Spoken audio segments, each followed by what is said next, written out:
Bueno, creo que el esfuerzo de flexión. A ver, espérame un minuto que fue los apuntes.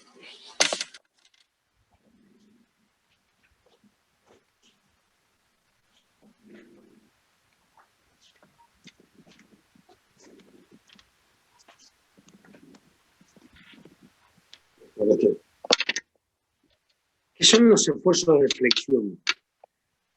Creo que una estructura esté flexionada. ¿Qué creen ustedes que algo esté flexionado?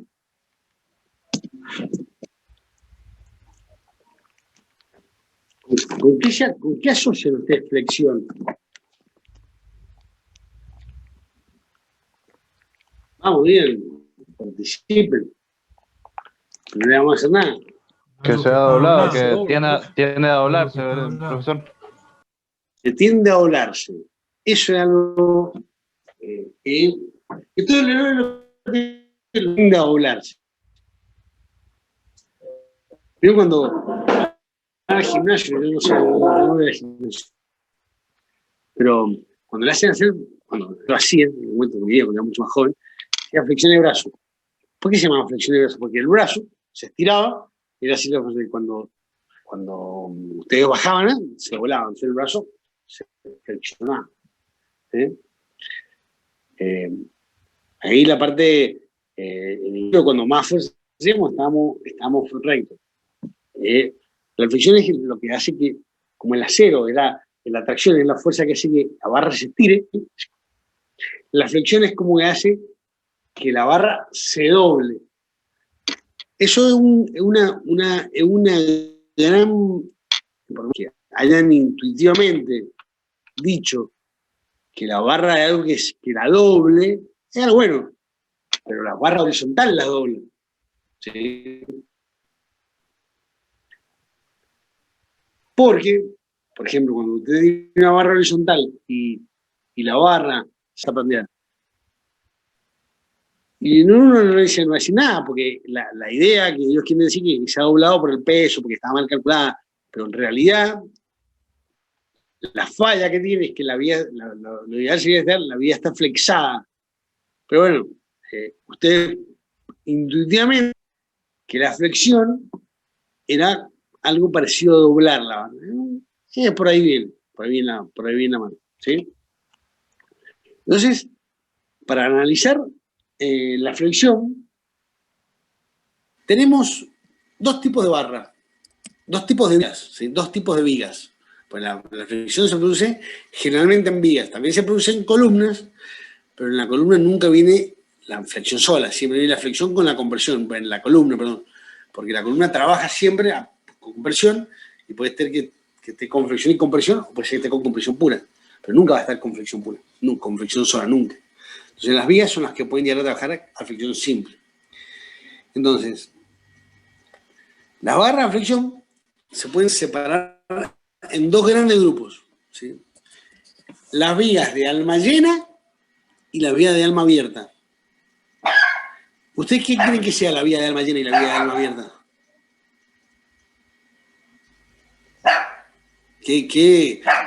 ¿Qué piensan ustedes por vía de alma llena, por ejemplo? Alma llena sería una sección maciza. Claro, una sección, puede ser una sección es la sección, el alma va por ahí, una sección maciza o una sección, pero por ejemplo, una sección es el área, por ejemplo, y si ustedes agarran un reticulado, la sección, que sería la sección de cada uno de los caños, y lo miran y van a ver el cuadradito. El alma es, pónganse que está la viga, el alma llena es cuando ustedes se ponen de un lado de la vía y quieren mirar a través de la vía y no pueden. O sea, yo quisiera mirar a través del celular y no puedo. Pero, si tuviera este aparatito, que no es una vía, pero es una cosa para guardar mugre, si ustedes miran a través de esto, y ustedes pueden ver, o sea, que las vías de alma llena y de alma abierta, lo que permiten es ver a través de la vía, a través de yo puedo ver a través de la vía o no puedo ver. Cuando tengo una viga de alma llena, no puedo ver. Cuando tengo una viga de alma abierta, sí puedo ver. Profe, ¿sería Entonces, como la de los galpones? ¿Sería como las vigas de los galpones? claro, son la viga de los galpones, por ejemplo. La viga de los galpones, cuando se podía ir a visitar galpones, nosotros fuimos el año pasado, no, el anteaño pasado, fuimos a una obra y había perfiles laminados. Los perfiles laminados son vigas de alma llena. Están hechas como vigas, ¿sí? Y habían vigas de alma abierta, que también están en otros galpones al lado, en el mismo lugar, y eran reticulados. O sea, que son, por ejemplo, una estructura reticulada que me gusta mucho es la que está en el techo del Auditorio Ángel Bustero, es una estructura preciosa. En un lugar se pueden ver las dos, en la terminal de ómnibus. En la terminal de ómnibus, las columnas y vigas principales son de alma llena, ¿sí? Y las partes internas son de alma hueca, de alma abierta, pues son reticuladas. Mientras las otras son una viga armada, una obra muy linda. Si la pueden ir a ver, no es que vayan exclusivamente a eso. Si alguna vez pasan por la terminal, la pueden ver. Ahí tienen los dos ejemplos. Vías de alma llena, que son vigas armadas, y vías de alma abierta, que son vigas articuladas. Esas dos están en la terminal. Entonces, las vías, hay una viga que a mí me gusta mucho, que se llama vías alveolares, que es agarrar una viga de alma llena, un perfil W o un IPN o lo que ustedes quieran, y cortarlo de cierta forma, hexagonal, circular, a la mitad. Ustedes hacen así, hacen un dibujito, y cuando lo cortan, lo levantan y lo desfasan y pegan una parte con la otra, y le queda una viga llena de agujeros, una viga más alta, llena de agujeros, hecha con un solo perfil. Entonces les da mucha más resistencia con el mismo peso. Es caro hacer eso, pero le termina siendo más barato que poner un solo perfil. Pero un poquito más de tiempo, un poquito más laborioso. Bueno, ¿cuál de estas dos es mejor? ¿Cuál de estas dos es mejor? Depende. Y depende. Si me dicen a mí desde el punto de vista económico, siempre, no es que alguna debe haber diferente, van a ser más económicas las vías articuladas. Las vías articuladas, ya lo vamos a ver más adelante cuando veamos reticulados, hacen que el acero trabaje prácticamente de tracción y compresión en luces cortitas, no trabaja ningún otro esfuerzo, entonces se optimizan mucho las secciones, muchísimo el peso, pero es una estructura lenta de hacer, porque tienen que cortar todos los caños, soldar todos los caños, después ir a montarlos, y se mueven mucho, porque son bastante inestables, son altas a veces. Por ejemplo, a mí me tocó en Peugeot hacer por una cuestión de Peugeot, el taller de service, ahí en la calle Víctor Hugo, con perfiles ángulos, y saben lo que se mueven para todos lados, es re difícil de montar. Pero bueno, era por una cuestión de diseño de la marca, hacerla con eso. Los perfiles laminados, por otro lado, son mucho más caros, son mucho más pesados, ¿sí?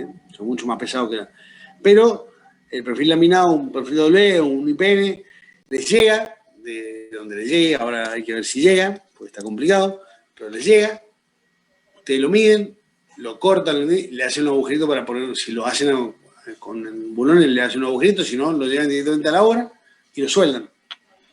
Y se acabó, y no tiene ni siquiera que estar tiempo que esté en su galpón o en su taller, con el riesgo de que vengan y lo roben, o el riesgo de que se dé vuelta y le lastime la pierna a un operario. O sea, son dos cosas para ver.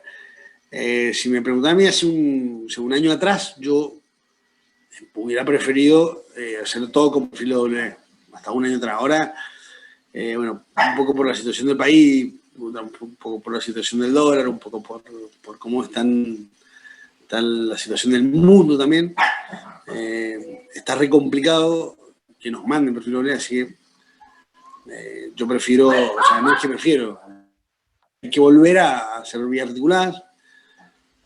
La vía articulada se optimiza en los materiales, los galpones en arco, eso tienen 1000 años y están en perfecto estado, están hechos con 4 hierros del 10 o del 12. por un artesano, gastan el mínimo material, el material indispensable, y están ahí los galpones. Pero bueno, ese tipo de conducción ya se ha dejado de utilizar por otras cuestiones, no porque estuviera mal hecho. Pero bueno, esas son las grandes diferencias de las vigas. Entonces, para tener en cuenta para dimensionar, ¿sí? Nosotros usamos un parámetro seccional. ¿Cuál era el parámetro que usamos para tracción? Lo vimos en el ejercicio de la clase pasada. Que está en las tablas, ¿se acuerdan? Las tablas, ¿eh? A ver quién se acuerda. ¿Cuál es la que, profe, dijo? El parámetro seccional.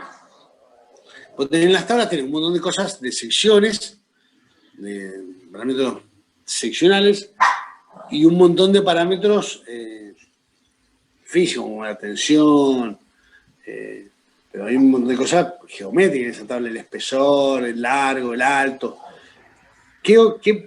¿Cuál de esas geométricas se usa para dimensionar la tracción?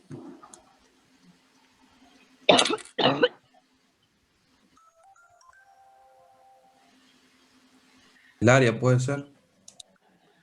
El área. No, el área. Área Claro, bruta, área neta, efectivo. El área bruta, para trabajar con tracción se utiliza el área. Bueno, y ahora para trabajar con tracción, con flexión, vamos a utilizar un parámetro que se llama momento resistente, ¿sí? Momento resistente o módulo resistente, algunos lo llaman como módulo, otros lo llaman como momento resistente, otros lo llaman como momento plástico, otros lo llaman como momento elástico, pero vamos a dar momento resistente, ¿sí? Y vamos a ver qué nombre le damos. Nosotros, para dimensionar la flexión, vamos a utilizar unas longitudes. Una longitud es la longitud lateralmente no arriostrada, que es cuando ustedes tienen una viga así. La viga esta no tiene ningún apoyo en el costado, entonces está longitudinalmente no arriostrada en toda la longitud. Está solamente arriostrada en este dedo y en este dedo. Si ahora le pusiera un dedo acá al costado, ¿sí? La longitud no arriostrada lateralmente, porque ahí yo ya la tengo del costado, va a ser la mitad. O sea, ¿eso por qué? ¿Por qué significa? Porque mientras más larga sea la viga puede empezar a fallar por otras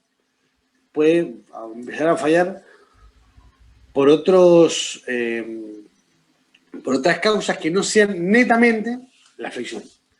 Entonces, como tenemos la longitud no arriostrada, tenemos la longitud de plastificación, que es la longitud lateralmente no arriostrada, o sea que es esta longitud, en la cual la barra, o sea, esta lapicerita acá, puede desarrollar toda la capacidad máxima que tiene la flexión, ¿sí?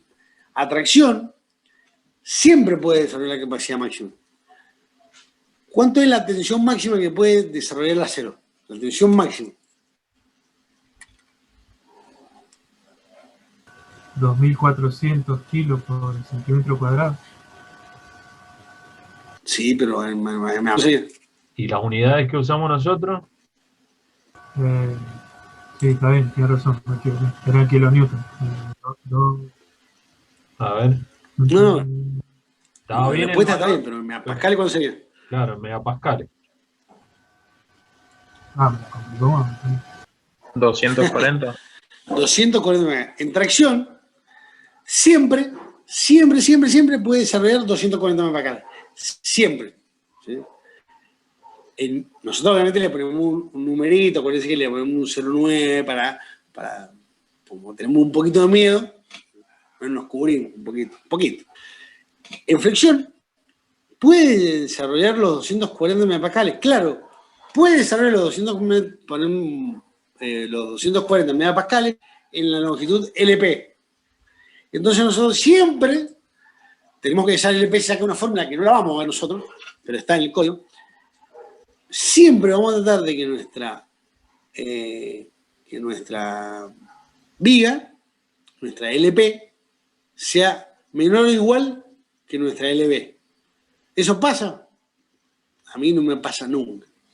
O sea, usted hace un galpón, y un galpón tiene 15 metros de luz, y la LB es 4, y bueno, no le alcanza.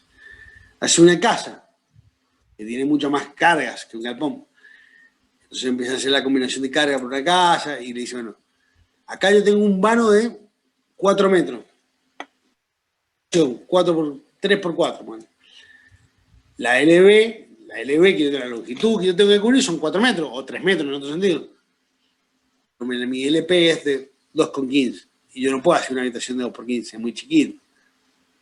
Entonces, generalmente, en las construcciones, no sé que sean condiciones muy simples, la LP no la desarrollamos nunca. Nunca llegamos a la LP. O sea, siempre va a fallar por otra cosa. Porque la LP, para que desarrolle la tensión, parece que el acero se deforma con el 4%. Imagínense lo que se ha deformado flexión. O sea, si usted tiene una viga de 1 metro, ya se bajó 4 centímetros. Ya se ha deformado el 4% de la luz, el 4% de la relación. No, pero puede ser que pase, si tenemos una luz tan cortita. Entonces, generalmente las vigas fallan por otra cosa. Ahí ya vamos a ver por qué pueden fallar. Entonces, para dimensionar la flexión, como en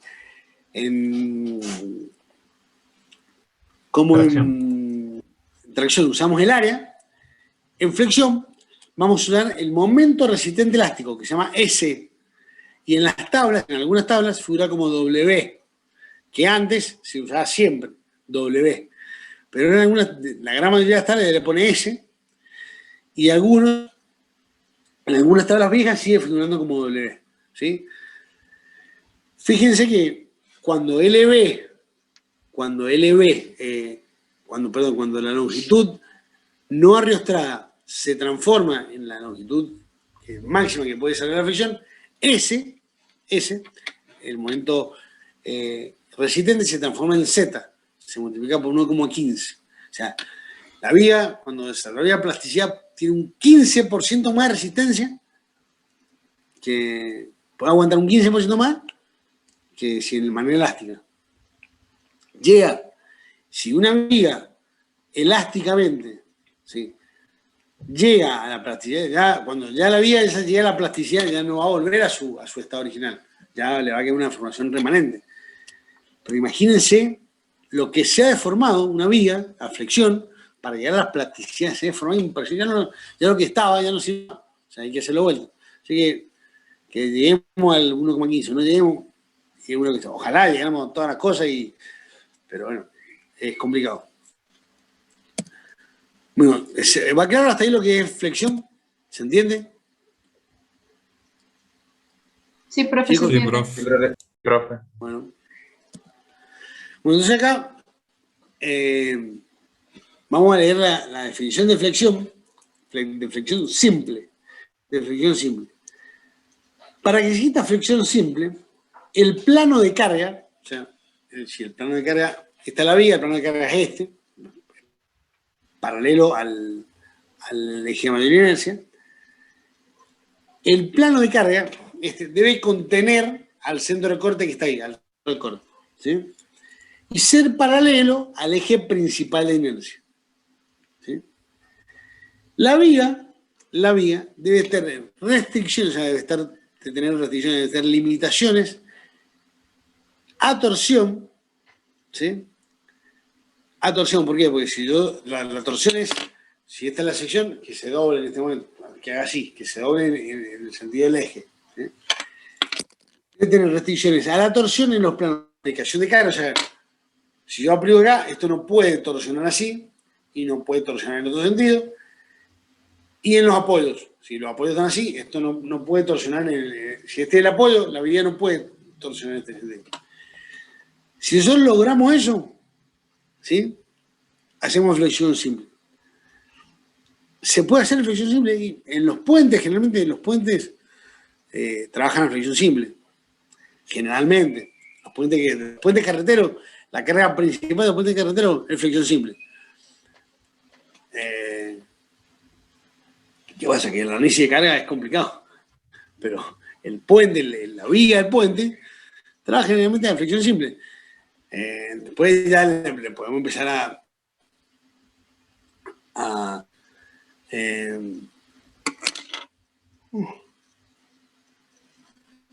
lo podemos empezar a apoyar de una u otra manera, de otras restricciones, pero generalmente la estructura principal, la viga principal del puente, trabaja flexión simple. ¿Sí? Y después tenemos la flexión compuesta. ¿Sí? La flexión compuesta es cuando la flexión simple, ¿sí?, se suma la compresión. ¿Sí? Por ejemplo, en una columna, el grado, lo más fácil es la columna. ¿Sí? Cuando ustedes, por ejemplo, agarran un palillo, bueno, esto no puedo hablar porque es muy fuerte, agarran esta tarjetita, está toda volada, agarran esta tarjetita y si la y la cargo acá, esto se va a ir deformando, va a estar acá, fíjate, y yo lo apoyo acá y se va deformando en flexión. Pero, si yo la pongo vertical,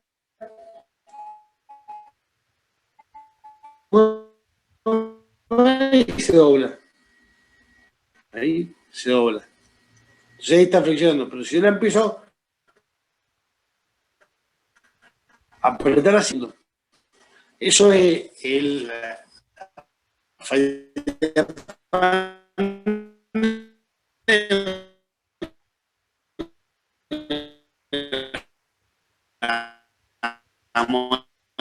Fíjate que se cortó un poco la última parte. Siempre en estructuras altas.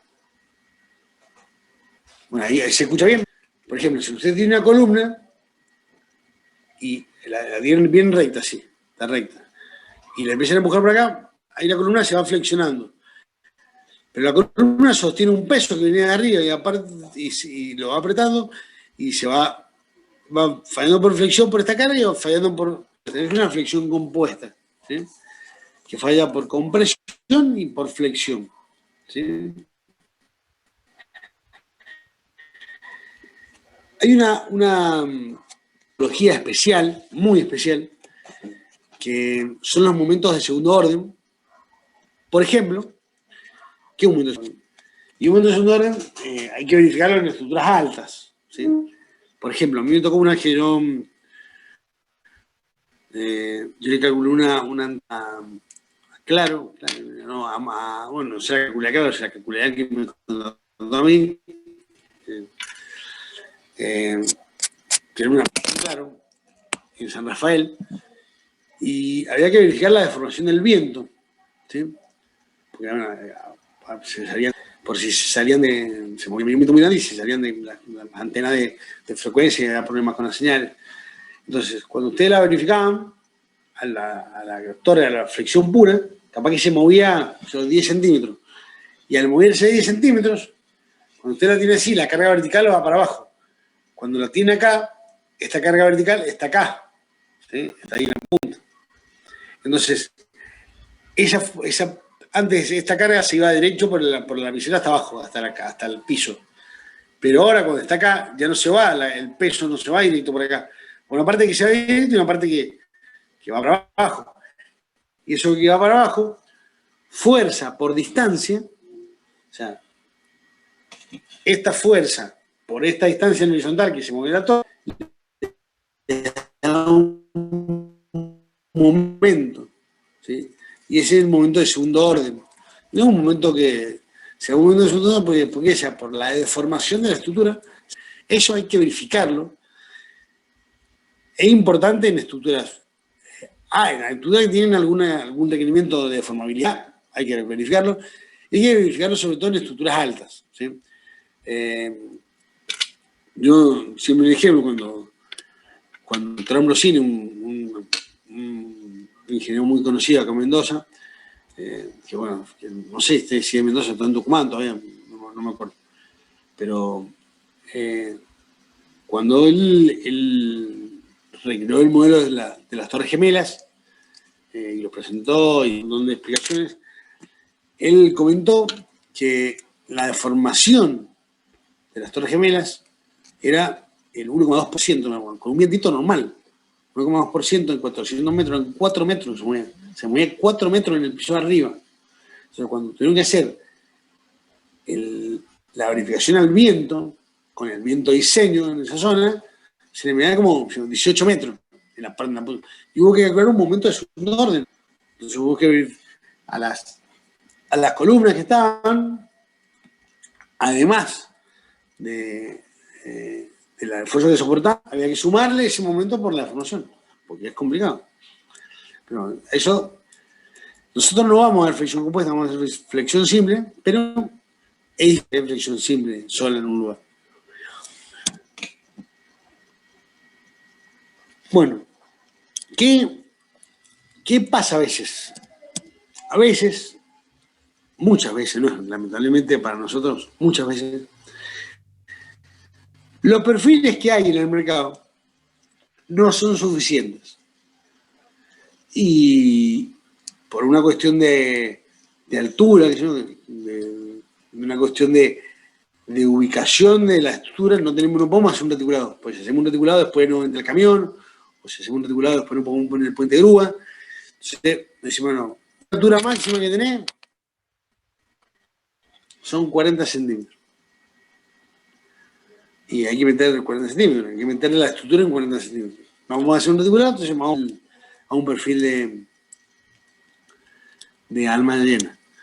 Hay veces que no se la aguantan, no lo podemos resistir. Entonces, ¿qué tenemos que hacer? Armarlo. Vamos a hacer una sección armada.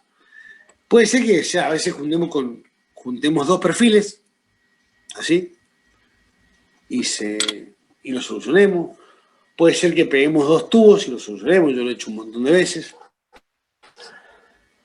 Puede ser que agarremos un perfil UPN y le pongamos una tira de acero bajo, una plata banda, y lo solucionemos. O sea, hay muchas maneras de solucionarlos con pequeñas modificaciones que hacemos al perfil. ¿Sí? Es un poco caro, pero los perfiles, por ejemplo, los IPN o los UPN, que vienen hasta el 460, o sea, 46 centímetros, cuando ustedes superan los 300, pongámosle, tienen que ir a comprar un perfil que no está en la fabricación estándar. O sea, a Sindar, por ejemplo, que es el mayor fabricante, dice, yo voy a fabricar, voy a fabricar 100 IPN 120, 80, 140, 60, ellos tienen un stock de acuerdo a lo que venden, de lo que venden estadísticamente. Pero ustedes quieren necesitar un perfil 460, quieren vender a nadie, un perfil repesado. Bueno, ustedes lo necesitan. Hacienda se los vende, pero se lo hace.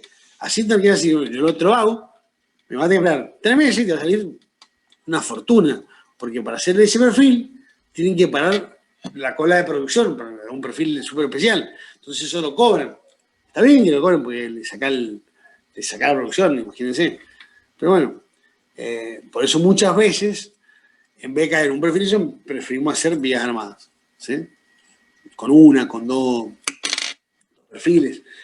Nosotros, Sergio, fuimos a ver una obra no me acuerdo, hace un tiempo, no me acuerdo qué año fue, en el Arauca Maipú, en la autopista, y ahí, en el Arauca Maipú, hay una vía en el frente hay como una pérgola así media rara que hizo el arquitecto, está buena, que tiene como 18 metros, una vía bastante larga, no sé cuánto tiene, pero está formada por una sección armada. Una sección armada de dos perfiles estelares y en el momento que la quisieron hacer, había solamente perfiles C, no había otra cosa. O sea, no se podía hacer, mira como una vía articulada, había que hacerla con los perfiles C que habían perfiles C 200 y perfiles C 140. No había otra cosa, es lo que había. Entonces, los normales había, se pusieron dos perfiles C acá, abajo dos perfiles C, y después se separaron un poquito y se puso un perfil acá y un perfil acá.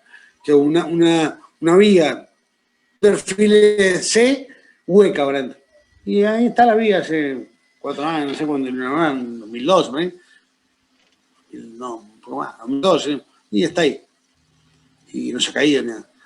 Pero bueno, hay veces que hay que armarlo, porque es más barato, y otras veces hay que armarlo por las limitaciones con las que uno tiene. Bueno,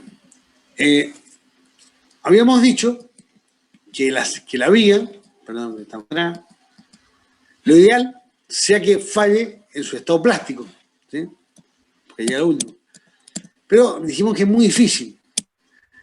Entonces la viga falla antes de fallar por una fricción simple, que es muy fácil, ojalá fallar, otros estados de plástico, otros estados de falla. Entonces los estados últimos, que es cuando la viga no resiste más, estados últimos, cuando por ejemplo, último de tracción, era cuando la viga y se corta. O sea, de forma una manera que ya... Pero el estado último de tracción es uno solo, porque la viga lo estiraron de hasta que no aguanta más, es un solo estado último, ¿sí? Sin embargo, en la flexión pueden haber varios estados últimos. Entonces, el estado último, por acción del movimiento flector. ¿Cuál es el principal? La plastificación. ¿Cuál es? Que se vaya deformando hasta que se deforme tanto que plastifique. Ese estado generalmente no pasa nunca. Y si pasa, se ha formado tanto la estructura que ya no hay nadie, ya no fuimos, ya salimos. El estado más normal, como falla, por lo menos el más normal que yo conozco, es la plastificación. Usted tiene la viga, tiene la viga así, se va doblando, pero cuando se dobla la parte de arriba, está comprimida. Porque usted, fíjese, cuando van doblando doblan la limitada uña o una regla, la parte de arriba es como que se achica, no sé, se comprime. Y entonces, ¿cómo pasa? Como una parte de la sección está comprimida y la otra está traccionada, puede ser que la sección, cuando usted la ven de frente, gire, expandee. ¿Sí?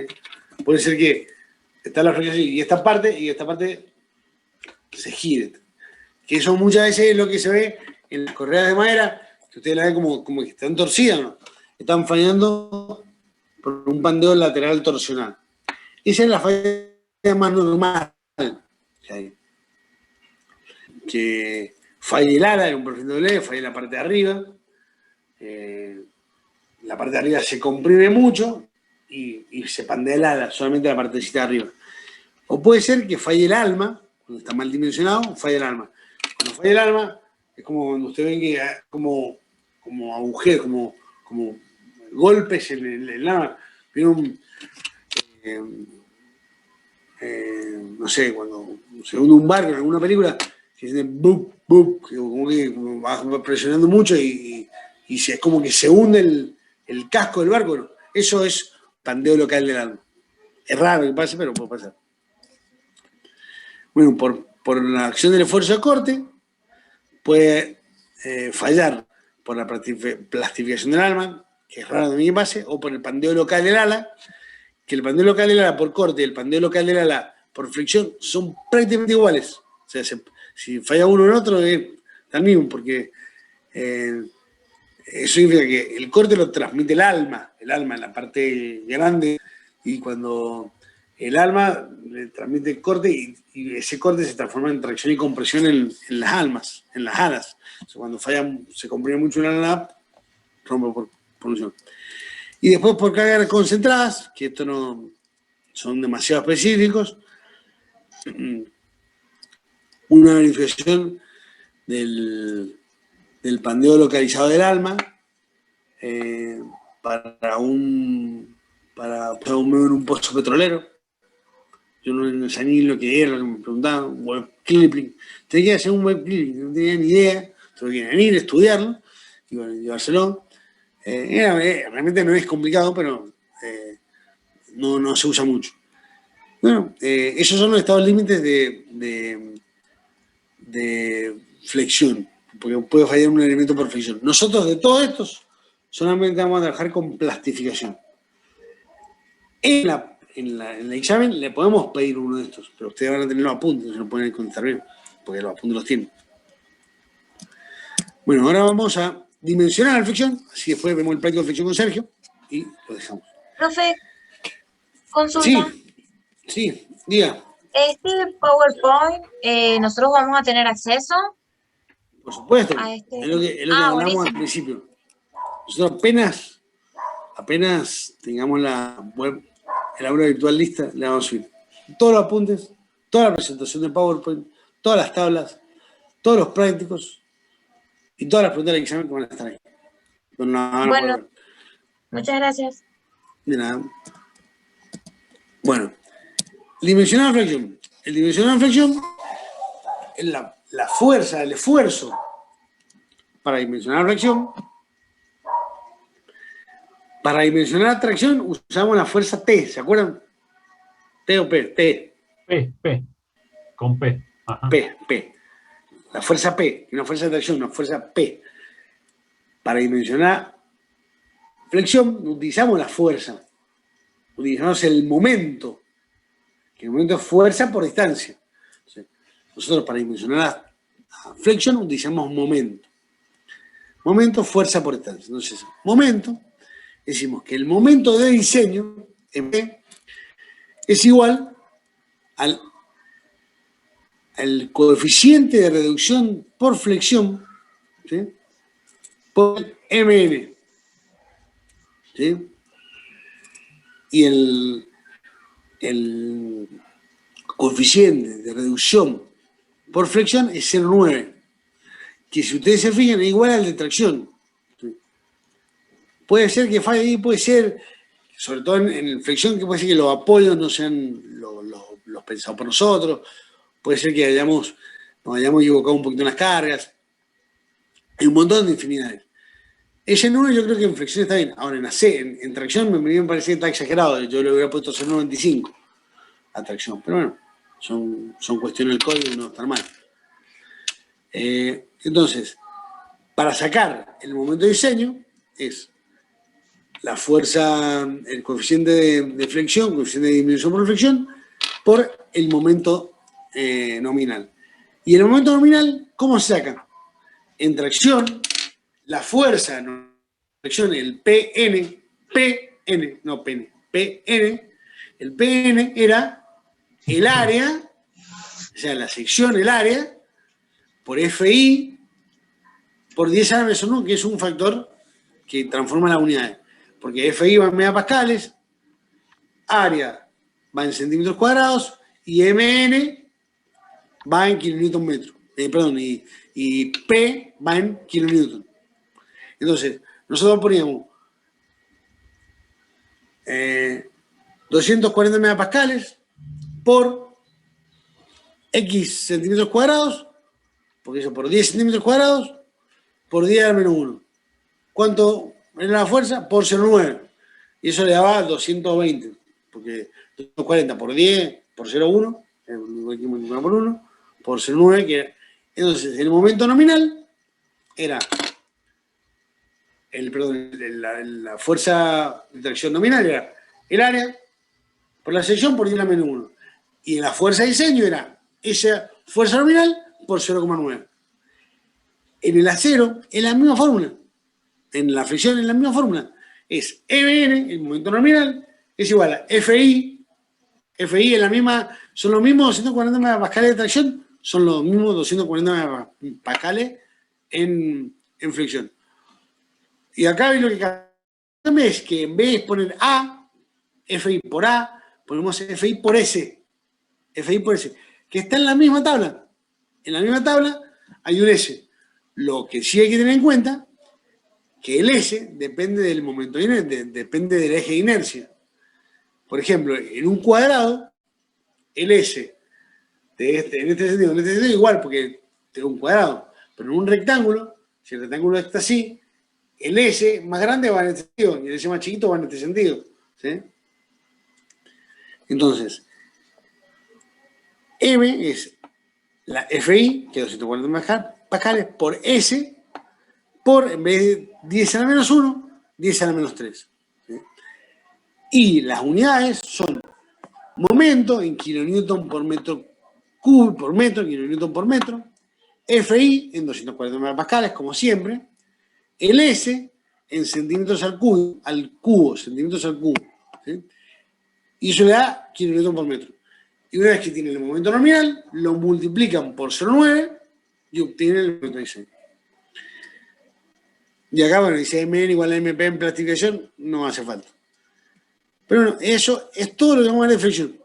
Es muy simple fricción, es un poquito más complejo que tracción. Fricción es lo más fácil que tiene. Pero bueno, no sé si tiene alguna duda. Si no, si quieren un descansito de 5 minutos y empezamos con el ejercicio. Díganme si tienen alguna duda o no y empezamos. Profe, ¿podría poner la filmina anterior un cachito de vuelta? ¿Sí? Favor?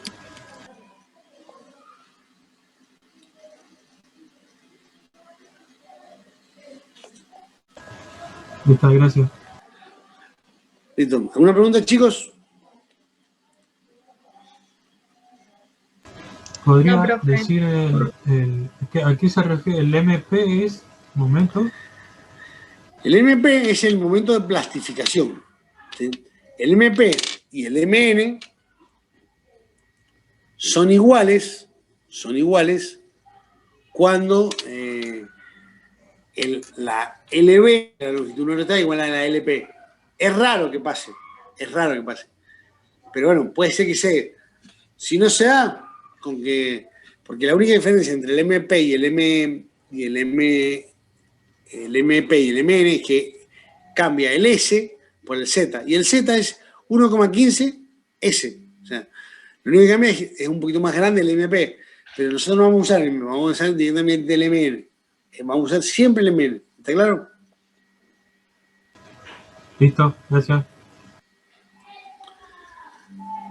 Chicos, ¿alguna otra pregunta? Leo, Sí. para organizarnos mejor, porque Sí. el ejercicio lo vamos a ver en la clase que viene de flexión. Dale, perfecto. Así los chicos Perfecto. se ponen al día con el trabajo práctico número 2, que me están faltando varios. Tengo ya la mayoría entregados del trabajo práctico número 1. 1. Sí, a mí me añaden. Y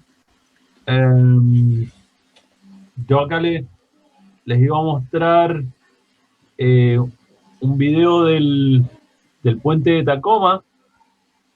Sí, está fantástico. Bueno, ¿para qué te dejo compartir acá? Así lo puedes compartir vos. A ver. Espérate que...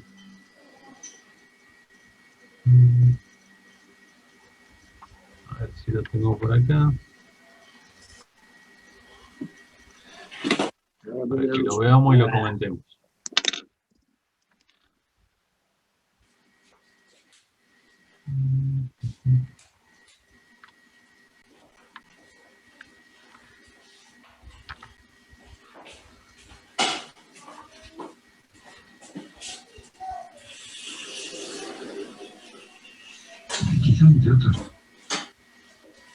Veamos.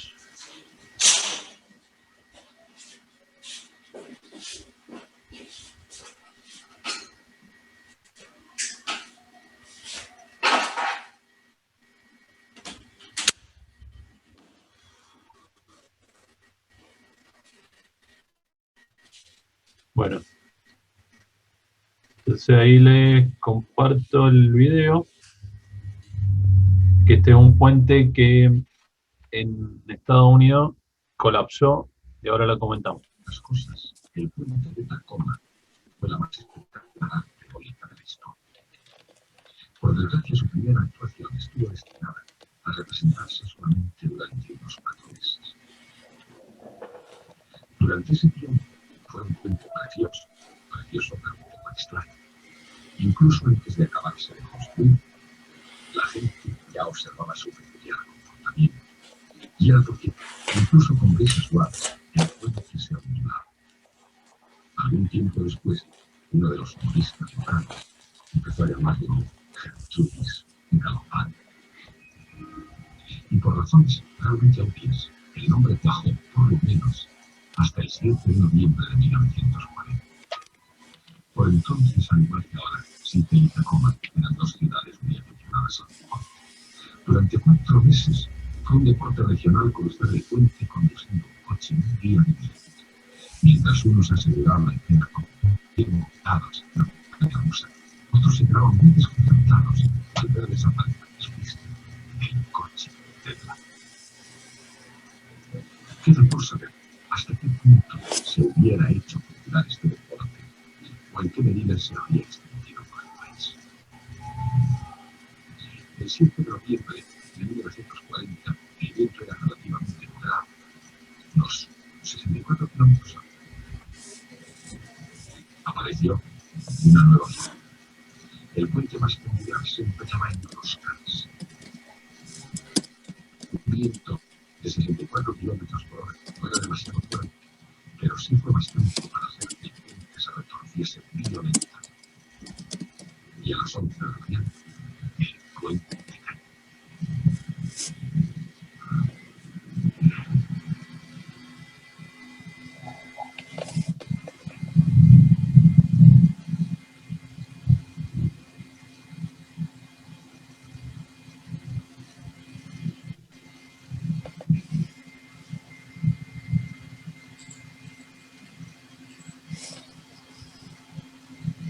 Los investigadores estaban perplejos.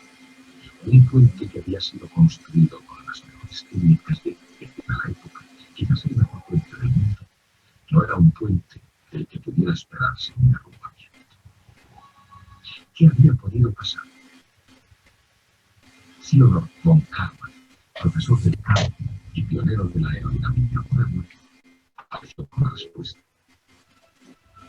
Su explicación acerca del desprendimiento de torbellinos y las oscilaciones resonantes no fue universalmente popular entre los ingenieros de la construcción.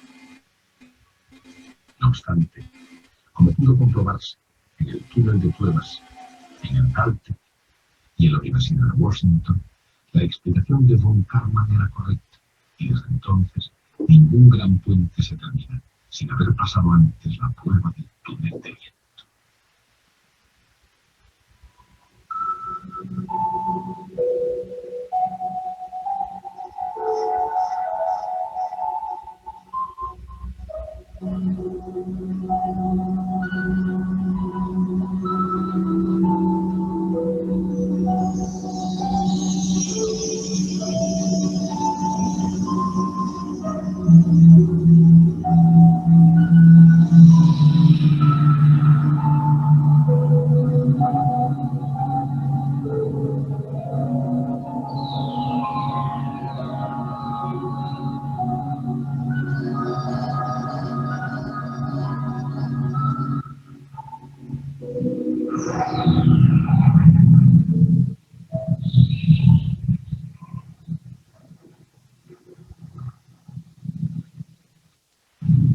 Quizá un de otro. Bueno, se escuchó ahí el sonido del vídeo, ¿no? No, muy poco, profe. No, profe, creo que no se escuchó. Se escuchaba. Bueno. De todas formas, el tema del puente fue afectado, digamos, por el viento, que digamos, el viento, digamos, que pasaba a través del tablero del puente, produjo que el tablero empezara a torsionarse, a moverse. Pero, digamos, como indicaba ahí la gente del video, no es que fue un viento huracanado, porque era un viento de aproximadamente 60 kilómetros por hora, pero hacía que el tablero se empezara a torsionar y esa torsión produjera lo que se llama que el puente entre en resonancia. Entonces, al entrar en resonancia, ahí se produjo el colapso del puente.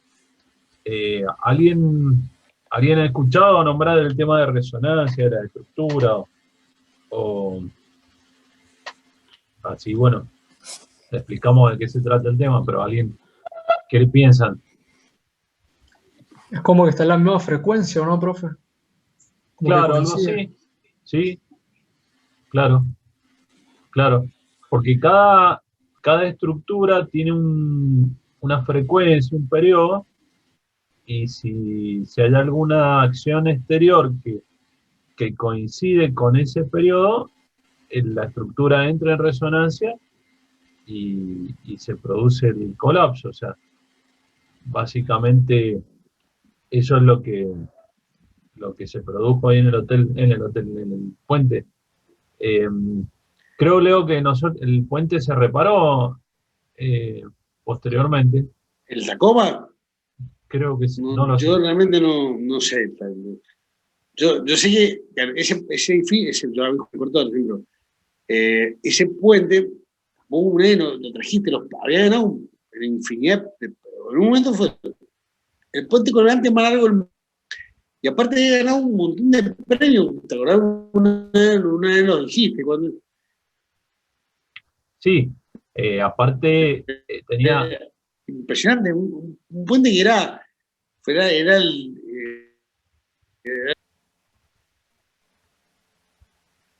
las vigas, digamos, laterales del puente eran de acero y tenía así el tablero de hormigón, pero, y claro, y se produjo esa falla, digamos, el puente colapsó por esa falla de entrar en resonancia que les comentábamos recién.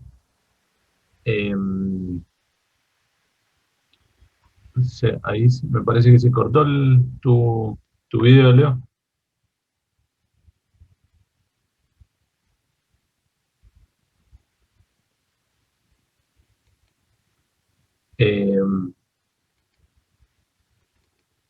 Ahí le iba a compartir. Un segundito.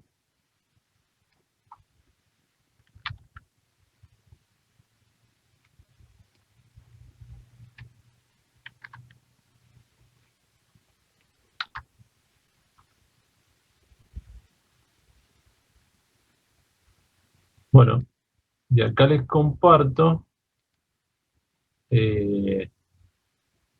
un esfuerzo típico de flexión en una viga.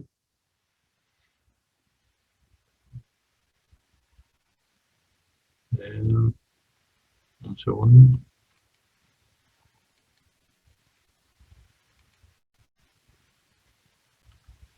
Los esfuerzos básicos de la estructura.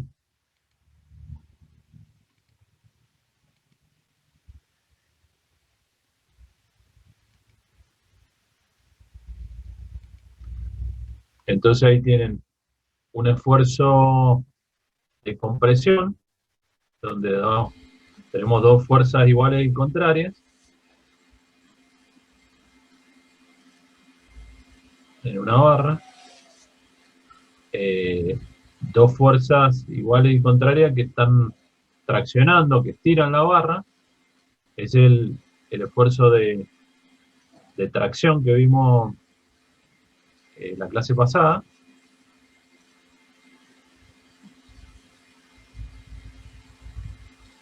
Y bueno, y ahí el esfuerzo que vimos hoy día, las barras que están en flexión. Ahí está actuando una carga puntual, pero también puede actuar una carga distribuida en la viga. Bueno, si quieren... Ahí está el esfuerzo de torsión. Sí, Leo. Si quieren, yo tenía el video de, como tenemos el de Tacoma, que el de Tacoma, todos pensaban que había, o sea, todos, cuando se corta un puente, todos creemos que bueno, o va a fallar por flexión, o porque se cortó un cable o una pila, pero nunca pensamos que iba a fallar por resonancia. En ese momento no se conocía el fenómeno y falló por resonancia. Eso no me acuerdo en qué año fue, pero fue hace mucho. Eso fue 60. Claro, 60. 40 años después, 40 o 30 y pico años después, cuando inauguraron el Millennium Bridge en Londres, que es un puente precioso, por donde lo miren. Entonces, después vamos a ver un montón de las fotos del refuerzo que hicieron. A ese puente, el Millennium Bridge que hicieron, cuando lo inauguraron, se movía también. Lo inauguraron un puente que está, es un puente bastante largo, un puente peatonal, y si ya tiene mucha carga, tiene una carga necesaria por el código, pero cuando lo inauguraron, se movía tanto, todos pensaron, che, otra vez, nos equivocamos después de 35 años, y fue por otro fenómeno que también mueve acá, que se desprende de la flexión, que es la oscilación lateral sincronizada, ya la vamos a ver el video. Y bueno, después vamos a ver más adelante en la clase número 9. No sé si nos da el cronograma, en la clase número 9 vemos un montón de fotos y vemos un montón de fotos del Millennium Bridge, de cómo está hecho. Pero no, ahora yo le voy a compartir un video de otro tipo de falla asociada a la flexión de un puente que no fue por carga o porque estuviera mal dimensionada la flexión. Si está muy fuerte me avisan y lo bajo. ¿Saben? Denme un minuto.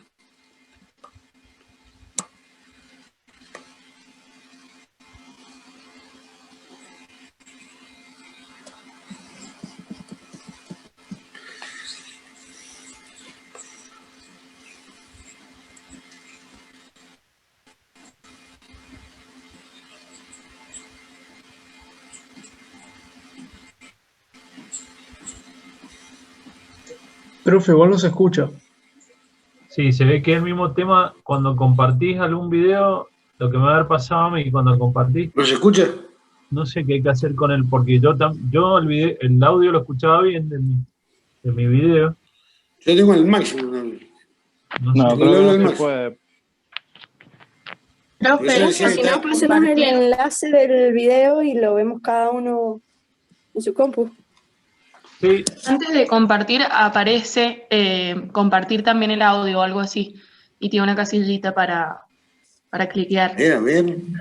¿En el mismo Zoom o en el...? Sí, en el Zoom. Antes de empezar a compartir. Compartir pantalla. Creo que está abajo. Sonido. ¿Quién es la que está diciendo eso? ¿Quién es la que está diciendo eso? Manuela, necesité que hagan como unos tontos, pero excelente. Excelente. ¿Cuántos años tenemos? 20 años. Ella nació con la computadora. Ella, qué divino. Mi hija se hubiera dado cuenta de esto. Yo no. Genial. Está perfecta esa observación. Ahí está. Ahí, esperen.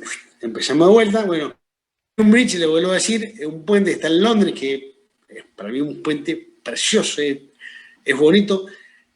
Y lo que les encargo, miren bien ahora cómo está miren, este puente lo arreglaron en el 2001, creo, sí, en 2001, y en el 2001, y en el 2004 le hicieron los últimos retoques, 2004, porque cuando yo fui la primera vez estaba cerrado, porque lo estaba arreglando. Que, fíjense, veanlo ahora, en este puente cuando lo inauguraron, si bien la gente se divirtió, se iba a caer, dicen que la reina se mareó cuando fue para Villegas, hacía una mentira, pero era incomprobable poder decir que se haya mareado. Pero bueno, fíjense, cuando lo vean ahora, veamos el video que dura 4 minutos, vean el puente, vean la estructura del puente, así después lo pueden comparar por cómo está ahora. El 10 de junio de 2000, ese día unas 100.000 personas cruzaron el puente y cuando lo hicieron ocurrió algo inesperado. Yo estaba presente. Estaba mirando el puente y vi cómo oscilaba de forma perceptible a simple vista. Era un gran problema y me quedé muy decepcionado. Yo estaba sobre la cubierta del puente cuando ocurrió. Noté el movimiento bajo los pies y vi cómo reaccionaba la gente que lo cruzaba y se movía a la par que el puente. Fue una gran desilusión. No quería que pasara. Estaba muy orgulloso del puente y de haber intervenido en su construcción, y no quería que pasara algo así. Alguien me llamó y me dijo que el puente se estaba moviendo. Y cuando vine me di cuenta de que teníamos un desastre entre manos, porque es un espacio público, una pasarela peatonal, y tenía un problema de seguridad. La gente podía caerse y lesionarse. Y esa no era la idea.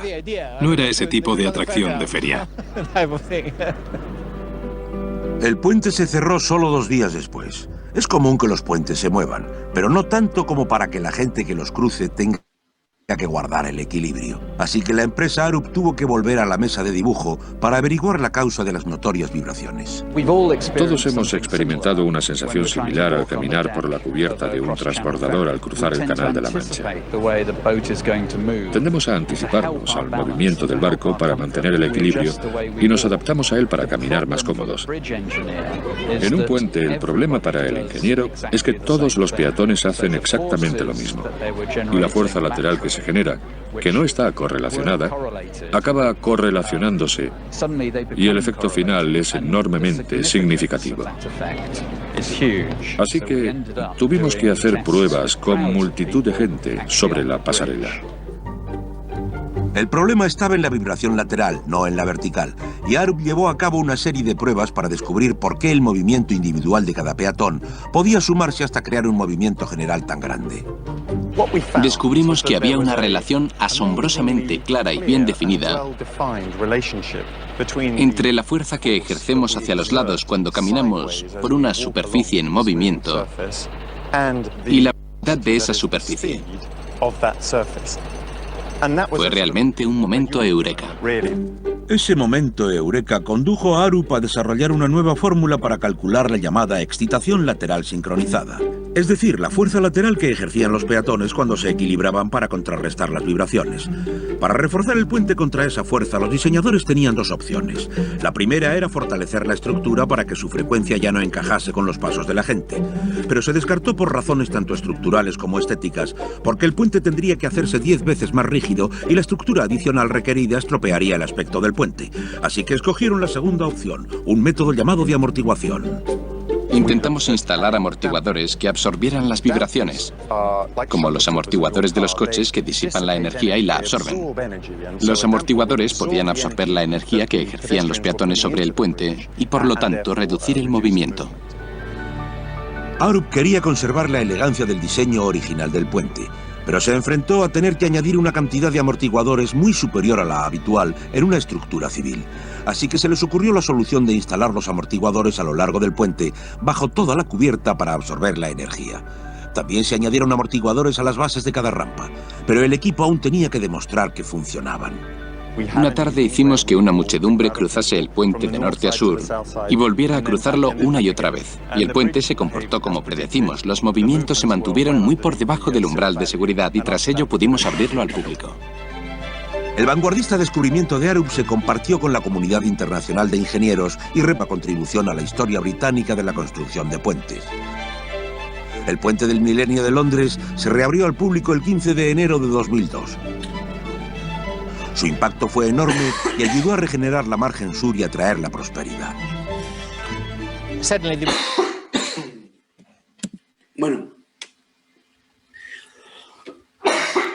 Perdón. Agua, tome agua.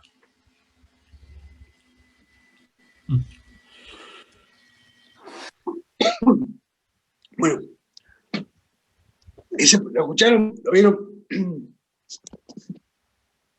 Sí, profe. Bueno, ese puente es uno de los puentes más lindos que yo he visto en mi vida. Es muy bonito. Y si usted le prestaron atención, el puente ese lo hizo un arquitecto muy famoso, inglés, muy famoso, que para mí el arquitecto inglés es uno de los arquitectos ingleses más reconocidos que hay. No es su obra principal, su obra principal creo que es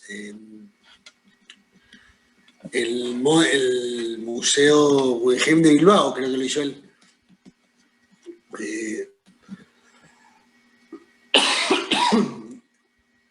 ¿Cómo se llama este arquitecto? Pero me voy a salir el nombre. Norman Foster, profe. Norman Foster. Hizo el Guggenheim de Bilbao. Bueno, este muchacho hizo este puente, y era tan bonito el puente, que la culpa de que estuviera mal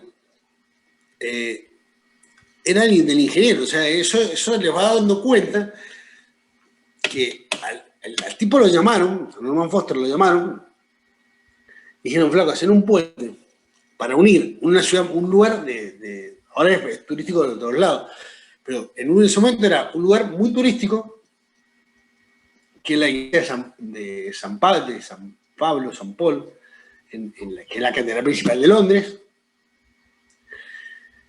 y del otro lado era como la nada misma, o sea, yo tuve la suerte de ir con 10 años de diferencia, y no saben cómo ha cambiado la zona, hay un infierno, hay otro lugar. Y en ese momento se estaba haciendo, empezando, pero antes había que llegar hasta el puente de Londres, cruzar y volver, porque eso también era un puente que lo han hecho peatonal. En vez de hacer caminar, o sea, 300, había que caminar 2 kilómetros para ir al mismo punto. No sé si 2 kilómetros, pero había que caminar mucho. Y ahora hay que cruzar el puente, ¿no? Y se va de San Paul a un museo de arte moderno que es divino, el Tate Modern, y está al lado de la casa de Shakespeare, una zona muy vieja, de Londres muy vieja, y el tipo era modernizó. Y hubo un error en el cálculo, netamente hubo un error, una situación no contemplada, y la culpa directamente del ingeniero. ¿Por qué? Porque los que materializamos las ideas, que es lo que yo muchas veces con mi cuñada, que es arquitecta, los ingenieros materializamos las ideas que transforman. O sea, y si hay una idea, la idea es lo que transforma una cosa, una idea, y la idea es generalmente viene de los arquitectos, no viene de los ingenieros. Entonces, Leo, ahí en ese puente se podría decir, más allá del efecto ese no contemplado de los pasos de la gente, pero habría un problema de deformación y no de resistencia, digamos, o sea. Pero bueno. Exactamente, eso es. Pero bueno, era un problema. Es un problema netamente de formación. Cuando vimos el estado de servicio de ese puente, no se iba a caer. Es como, por ejemplo, el ejemplo que yo llevo, la Facultad de Ingeniería de la Universidad Nacional de Cuyo, la Facultad de Ingeniería, no es donde estamos hablando, de la Facultad de Ingeniería y Arquitectura, pero no estamos hablando de la Facultad de Medicina, Facultad de Medicina, de la Facultad de Ingeniería, que los tipos supuestamente, las cosas están pensadas, porque la visión de ingeniero, hay una yo no me acuerdo nunca de memoria, pero dos contrahuellas más una huella tiene que ser igual a un número, que no sé si se... Bueno, esa huella, 63. Esa relación... Ahí está, eso. 63. Esa relación en la Facultad de Ingeniería, no es que no es medicina, en la Facultad de Ingeniería no da. Y la única manera de subir esa escalera, cuando van corriendo, que dan como un paso más largo, es la única manera de subir una escalera de ingreso a la Facultad de Medicina, a la Facultad de Ingeniería. La parte de servicio falló. O sea, el estado de servicio falló. En ese puente lo que falló es servicio. ¿Qué es lo que decíamos?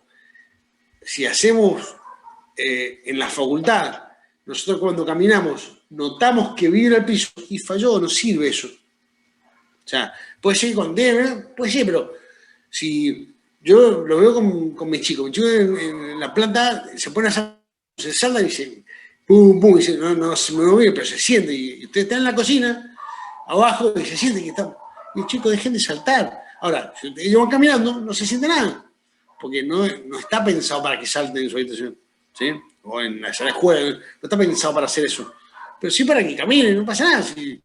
Y en los edificios pasa lo mismo, ¿sí? Y en ese puente pasó lo mismo. Lo que yo le quería con Sergio es que muchas veces nosotros pensamos de una manera, o nosotros, en este caso Arup, que es la ingeniería que yo supongo que es el más grande del mundo, Arup pensó una situación y bueno, y después las hipótesis que él pensó no se le cumplió, o capaz que se le cumplieron en menor medida, lo tuvieron que arreglar al puente. Yo bueno, la primera vez que estuve ese puente todavía, ahí están puestos los adicionales y ahí, si ustedes se fijaron, habían en cada apoyo del medio, habían dos diagonales nomás. Bueno, ahí, yo ahora les voy a mostrar una foto, no ahora, pero más adelante vamos a ver una foto donde hay muchas más diagonales. Ahora, se reforzó en su primer momento y después del tiempo, porque los pilotes ¿no? como que se mueven un poquito y le dieron para que se movieran menos los pilotos, pero no llegan hasta el fondo son pilas que tienen apoyo que se mueven mucho, porque no pasa, no es un río súper correntoso ese. Entonces, le han dado un poco más de estabilidad. Ya lo vamos a ver, tengo una foto bastante actualizada, pero bueno, ese estudio que hizo, que se le pasó eso, es un estudio re famoso, re importante, es el más importante del mundo, ha calculado infinidad de cosas, ha calculado para mí la obra más linda de arquitectura de la historia de la humanidad, que es la ópera de Sydney, y los flacos son genios, ¿no? De caradura cuando una vez, imagínate, yo tenía...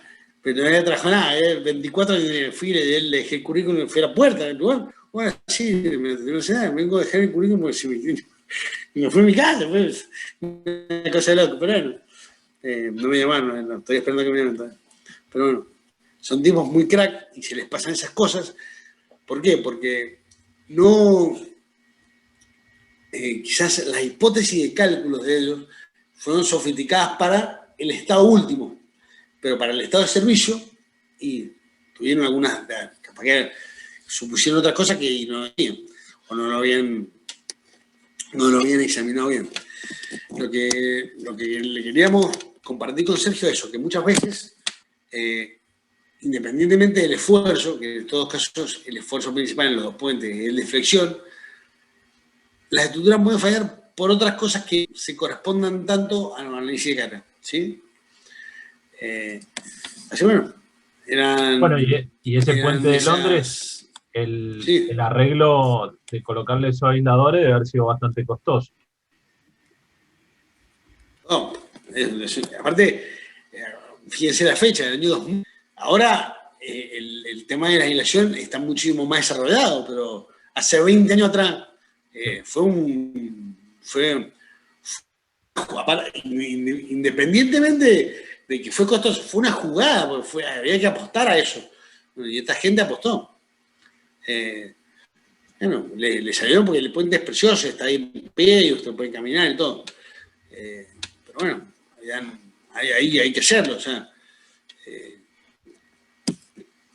construir, a mí, yo siempre, yo se los comenté a usted, pero yo siempre discuto con Patricia, con mi esposa. Una vez fuimos a una iglesia y yo me dije, ¿cómo puede ser que esta iglesia, que está en una zona sísmica, tenga 1000 años, está en una zona que vos decís que hay mucho terremoto, y está intacta la iglesia? Y ahora tiene paredes de 2 metros, así cualquiera construye con 2 metros de paredes. O sea, cualquiera hace una estructura que resistan, si hacemos. Pero bueno, lo que tiene bueno este puente, que resiste eso, las caritas, es fina, es un puente bonito, o sea, no es un puente tosco, un puente bonito. Y eso que dice que se mueve lateralmente, ustedes supongo que conocen el puente Cacheuta, que han ido alguna vez, Y siempre hay algún idiota, yo lo hago todas las veces que puedo con mis hijos, cuando no hay nadie en el puente, que se sube y empieza a moverse así para los costados, que se paran y se agarran y empiezan, mueven como si fueran, se mueven al asiento y el puente se mueve para otro lado. Y eso uno lo hace intencionalmente y se mueve. Ahí lo descubrió que sin hacerlo intencionalmente ocurría por una cuestión de... Bueno, hay un puente en Mina Clavero ahí, que usa el río, que por ahí, que también es colgante. Imagínense, uno está la salida del puente, está la salida de boliche, una cuarta del puente. Eso es un delirio. A las 5 de la mañana, ese puente impagable la cantidad de gritos. Pero bueno, no sé si tiene alguna consulta o quieren que veamos alguna estructura que pueda haber fallado por causas que no sean errores en análisis de carga, en análisis de las solicitaciones, sino porque cuestiones que no se conocían, como el de Tacoma, cuestiones que eran que estaban de todo, prácticamente cualquier análisis, como lo que vimos acá, la vibración lateral sincronizada. No sé si tiene alguna otra consulta.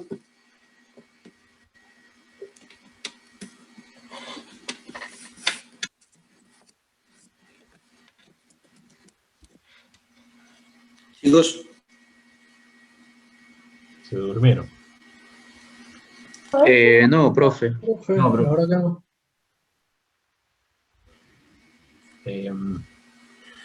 Nosotros con bueno, esto... entonces, si quieren... Sí.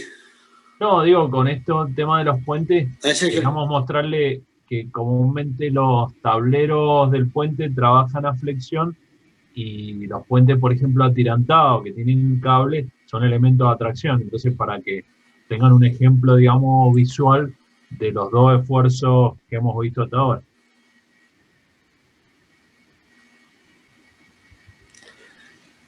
Vamos adelante, vamos a ver en la unidad, en la clase 9. Para mí, los puentes, a mí es fácil. En la UTN hay una materia, estoy seguro que era opcional, que era puentes, que daba el ingeniero Matons. No sé si vos la... No, yo no la cursé. Yo fui de oyentes, porque yo no iba a otra facultad, pero a mí me gustaban tanto los puentes que yo fui a cursarla. La daban Frau y Matons. No sé si Frau lo hacía, pero Matons la daba seguro. Y era ustedes lo escuchaban al ingeniero que daba, un ingeniero muy conocido, falleció hace poco, y realmente era como uno analizaba, pero él después empezaba a mostrar cómo había evolucionado, una evolución, y cómo había evolucionado del puente primordial, que era poner un manamadera para cubrir 2 metros, pasar lo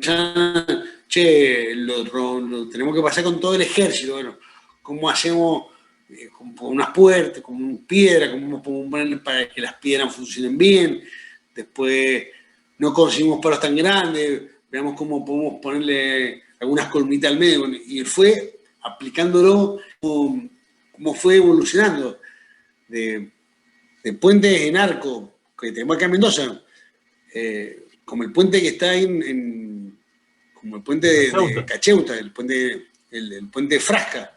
Yo tengo los planes, bueno, ahora lo voy a Sergio, en mi casa, yo tengo, no sé, en Boston. Ahí. Eso ahí, que están ahí, son 2 pósters, ese y el que no se ve muy bien, pero Sergio lo ha visto. Yo tengo la copia de los planos originales de ese puente, del año 36, el puente, y es fantástico. Y lo dibujan a mano, y el puente está ahí, no se cae, le han pasado camiones, le han pasado... Y el puente sigue ahí, se cayó el túnel que estaba antes y el puente sigue. ¿Por qué? Porque bueno, lo hicieron en su momento con un montón con la tecnología que había. Ese mismo puente lo hacen con la mitad de material o con otro material. O sea, capaz que los arcos en vez de ser de 50 por 50 son de 20 por 20, qué sé yo, porque usan otros materiales. Hay otro conocimiento también, hay otras herramientas para calcular. Entonces, esa evolución que se dio nosotros queremos ver que como mostrarle un poco ahora cómo estructuras muy simples, después de trabajar casi todos, trataban de que trabajaran a compresión, eran casi todo en arco, ahora trabajan a flexión la laminita, una cascarita en la lámina, y generalmente trabajan a tracción. Generalmente todos los puentes trabajan a tracción. Hay algunos, como el de Milar, que es un puente, no conozco, pero un puente en Francia, que es el puente más alto del mundo, y es un puente que trabaja con presión. El puente, ustedes seguramente lo van a estudiar, un puente en Suiza que se llama Sagnol-Tobel, que tiene como 40 metros, un ingeniero alemán muy conocido, viejo, pero que es un puente muy conocido y está en casi todos los libros. Yo hace poco calculamos con el arquitecto Blasco, en Agustín, un puente para un desarrollo inmobiliario francés. En un lugar que se llama La Escondida, que había una mina ahí antes, no sé ahora qué hay, y había que usar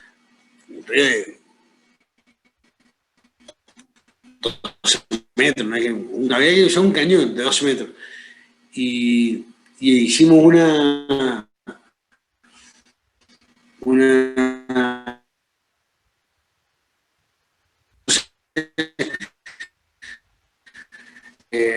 diseñamos un arco en puente, un puente en arco con esa forma, y le decía a Agustín,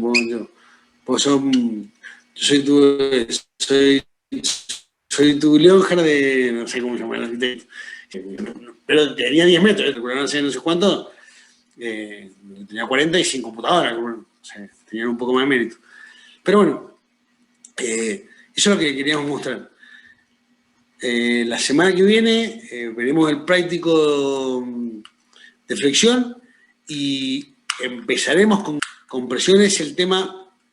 Vamos a ver una parte porque es un tema bastante complejo. El tema más complejo que vamos a ver en toda parte, en todo el año. La fórmula para dimensionar es la misma, siempre vamos a usar lo mismo. Es una fuerza, una tensión por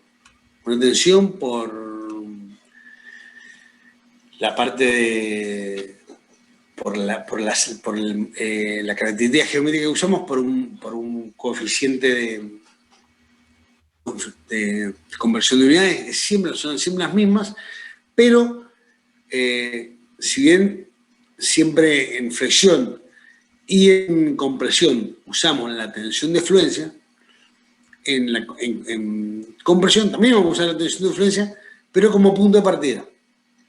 Hasta ahí vamos a dejar, vamos a ver qué pasa más adelante. Como punto de partida usamos eso, pero capaz que cambie un poco. Así bueno, nada más por hoy. Ahí Leo, si tiene alguna duda, nos dicen. Ahí Sí. Leo, hay uno de los chicos que mandó un link de un video. Emanuel. Ajá, sí, profe, ahí se los compartí. Estaba bueno, el video es interesante. Es de concursos de puentes, de lo que hablaba el profe Leo. Y son puentes de madera, que parece que los hacen en la facultad de distintos diseños y los van probando según la tolerancia que soportan en el peso. Estaba bueno porque sale bastante de lo que ha hablado usted. Y esos puentes, ese concurso de puentes, el primero, ahora ya lo hacen con madera. El primer concurso de puentes lo organizó el ingeniero Quiroga. Yo fui a Facultad Nacional de Cuyo. Y en el año 2001 hubo un cambio como generacional. Se cambiaron, entró el ingeniero Job, el ingeniero Grisafuri, entraron varios ingenieros cuando yo, 45 años, 50, y venían con unas ideas nuevas, que estaba bueno, o sea,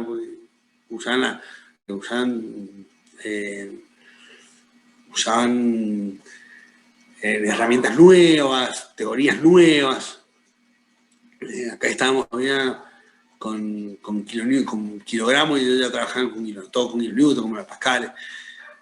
Bueno, y él organizó, el ingeniero Quiroga organizó un concurso de puentes, no con mucho diseño, nos dijo puentes.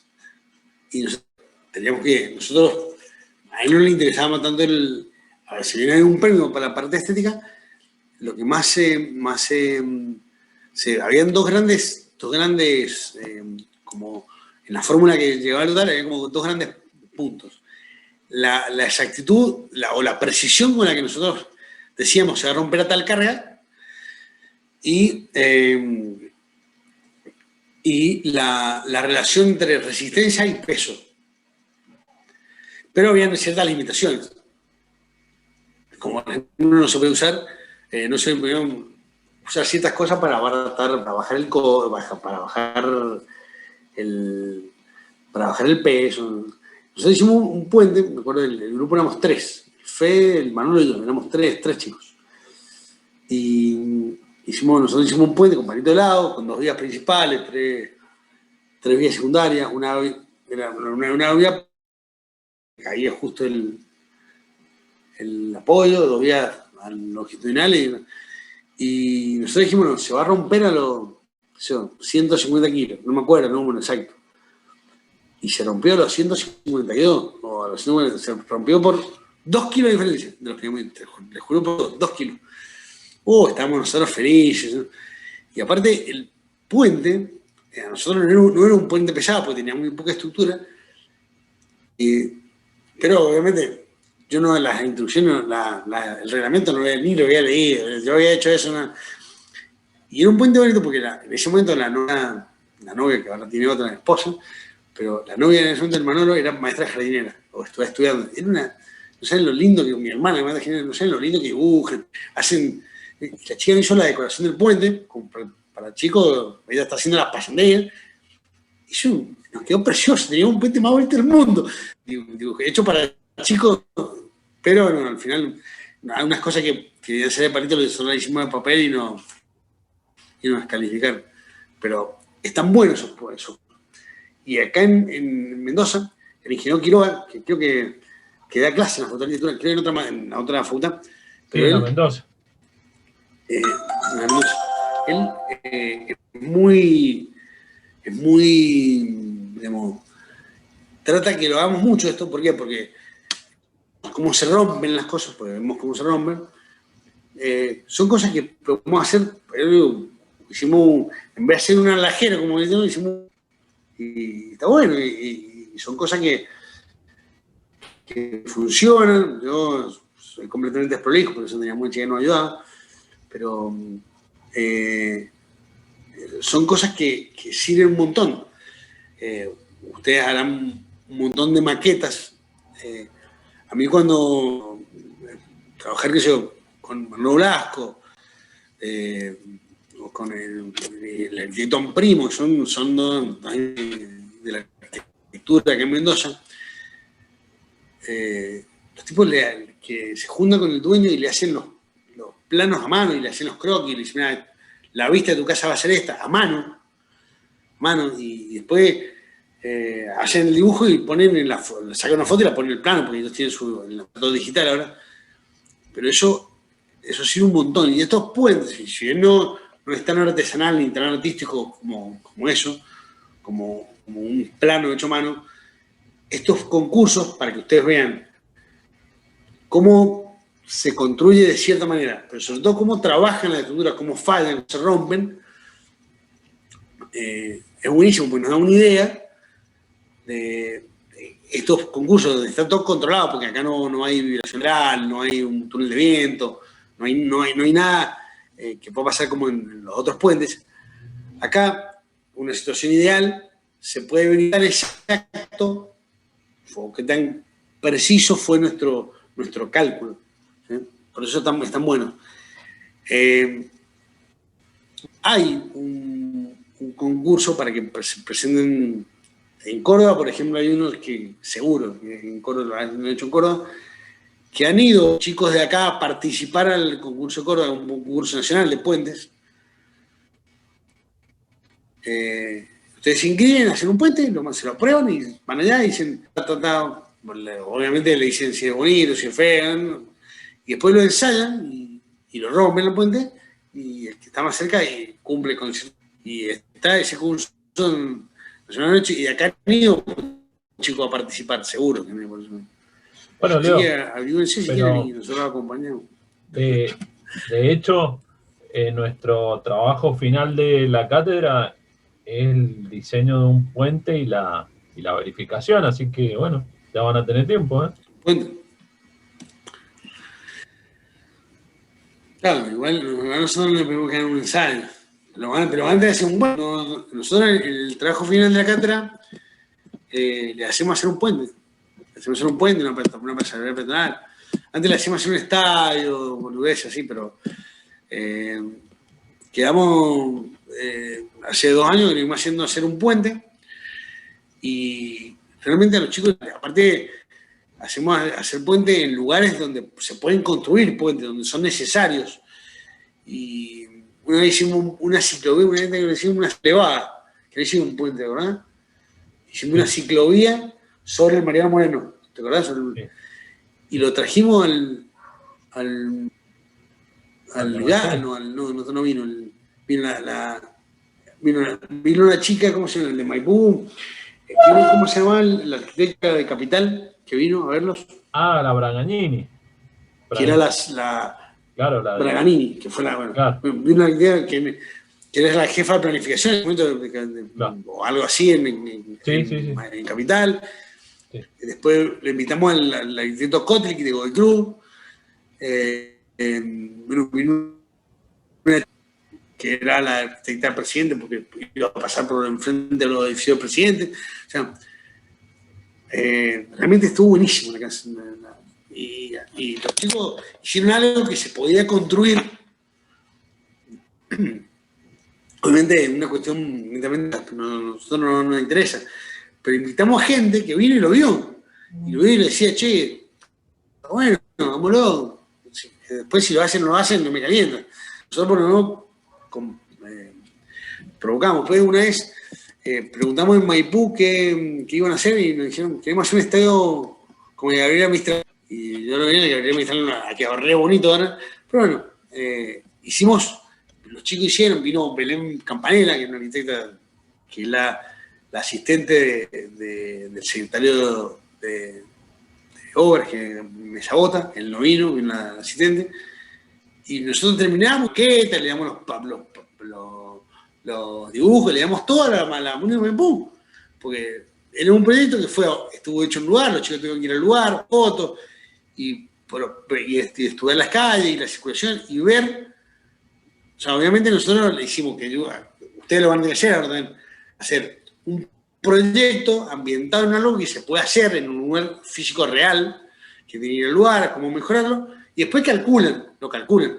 Obviamente después habrá que hacer usted, o si lo van a construir, pero por lo menos, mirá, los chicos de la facultad hicieron esto, para ver si te mejora. Si te sirve después, la intención de que ustedes hagan algo desde ahora que pueda servirle a alguien, sería genial.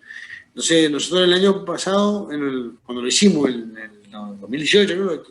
se lo llevamos ahí a Belén, se lo llevamos a la Muni. Y eso, ¿verdad? No sé qué habrán hecho, como que hice un asado. No, porque eso era el parque metropolitano de Maipú. Muy plano, Maipú. Es más, 3 chicos, 3 eligieron una zona, otros eligieron otra zona. Nosotros dijimos, pónganlo donde ustedes quieran, nos han pedido que se cumpla con tales cosas. Nada. Entonces, y nos pidieron las cosas y se lo dimos. Así, si quieren.